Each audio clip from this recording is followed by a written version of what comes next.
மகாபெரிவாழன். ஸ்ரீ லலிதா ரகசிய சகஸ்ரநாமத்தில் வாக்தேவதைகள் அம்பிகையின் அழகை சொல்லி அவளுடைய நிறத்தை சொல்லி நம் கண் முன்னே அவளுடைய தரிசனத்தை கொண்டு வருவதற்கு எத்தனை நாமாக்கள் உண்டோ அத்தனை நாமாக்களையும் சொல்லிக் கொண்டே வருகிறார்கள். அவள் சுத்தமானவள், நிர்மலமானவள் என்று சுத்தா என்று சொன்னார்கள். இன்னும் தெளிவாக அவளுடைய நிறம் அம்பிகை என்றால் எந்த நிறம்? நம்ம சொல்றோம் இல்லையா, கிருஷ்ணர் என்றால் கருநீல நிறம் அப்படின்னு சொல்றோம் இல்லையா, அதுபோல் அம்பிகைக்கென்று உகந்த நிறம். ஏன்னா பல நாமங்கள் தியான ஸ்லோகத்திலிருந்து நாம் பார்த்து கொண்டு வரும் பொழுது ஒவ்வொரு நாமத்திலும் தெளிவாக அழுத்தம் திருத்தமாக சொல்லப்படக்கூடிய அந்த நிறத்தை குறிக்கக்கூடிய நாமம். ஓம் ஜபா புஷ்ப நிபாக்ருதயே நமஹ. ஓம் ஜபா புஷ்ப நிபாக்ருதயே நமஹ.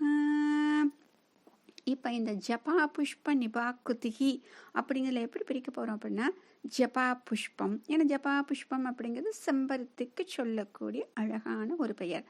இப்போ நிப ஆக்ருதிகி, நிப என்றால் அதனை போன்ற அந்த நிறமுள்ள அப்படின்னு சொல்றது, ஆக்ருதிகி என்றால் தோற்றமுடையவள் அப்படின்னு சொல்றது. இப்ப அம்பாளின் நிறத்தை பற்றி சொல்வதை நம்ம முதல்ல சொல்லிட்டோம்.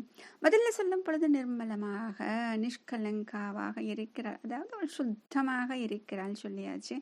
அப்படி அவள் நிர்மலமாக இருக்கிறாள் என்றால் அவளுக்கென்று ஒரு நிறம், அதாவது அவள் செம்பருத்தி பூ போல செக்கச்சுவேல் என்று நல்ல அழகிய தோற்றம் உடையவள். இப்போ பல நாமங்கள் நம்ம சொன்னோம் இல்லையா, முதலில் இருந்து அருணாம் கருணாம் அப்படின்னு ஆரம்பித்ததிலிருந்து வந்துக்கிட்டே இருக்கு.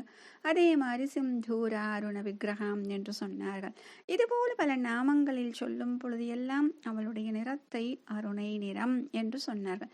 இப்போ ஜபா புஷ்பம் என்று அந்த சிவந்த நிறத்தை மீண்டும் ஒரு முறை அழுத்தம் திருத்தமாக அம்பாள் என்றாலே சிவந்த நிறம் என்று இந்த லலிதா சகஸ்ரநாமம் முழுதும் நமக்கு சொல்லிக் கொண்டே வருகிறார்கள்.